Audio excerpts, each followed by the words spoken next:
at fractional indices. But first of all, let me write a fractional indices over here.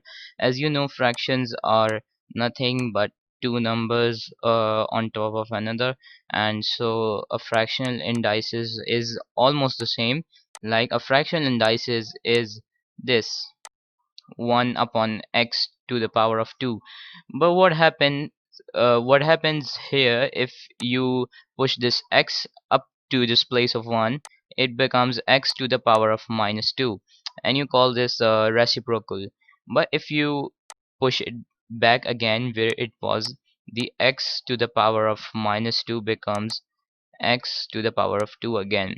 Now let's look at some sums of fractional indices like addition and subtraction maybe.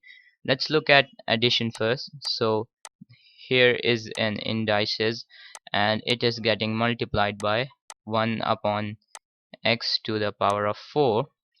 Now in this example, this is the power of 3 and this is the power of 4, and here you can see a multiplication sign. This multiplication sign means that you have to add these powers, but before you add those, you have to bring these x back to this place.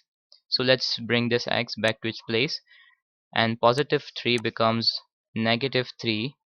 This multiplication sign is going to be the same, and this positive 4 is going to be negative 4.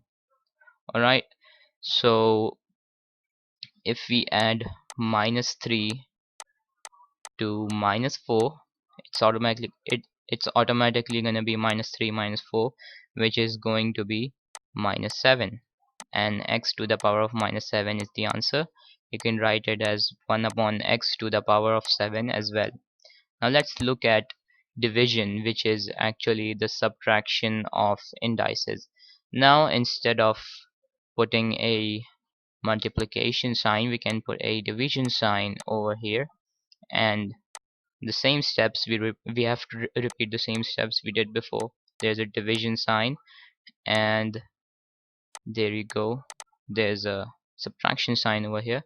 And as you know, when there's a division sign, it means that it is a subtraction sign.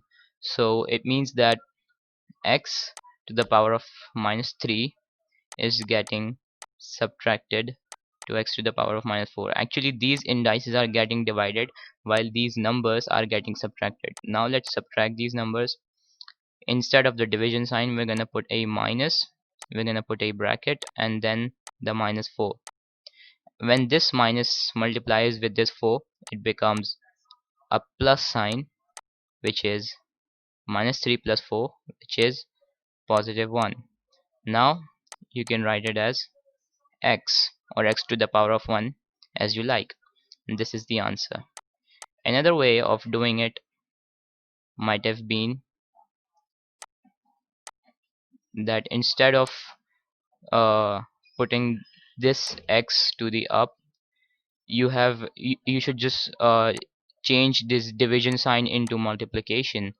And by changing this division sign into multiplication, you know what happens actually, that this x is going to be minus 3, but when this division sign changes to multiplication sign, this x actually becomes x to the power of 4. You know what, whenever there's a division sign, you can actually turn this thing upside down, but the sign doesn't changes, and so it becomes 4.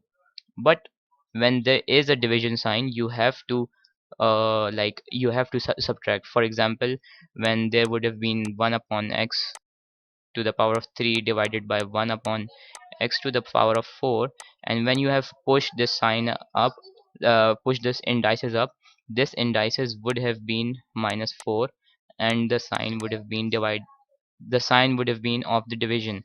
But if the sign wouldn't have been of division and it has been for multiplication, this x is going to be x to the power of 4, and so in this case you're going to get the same answer.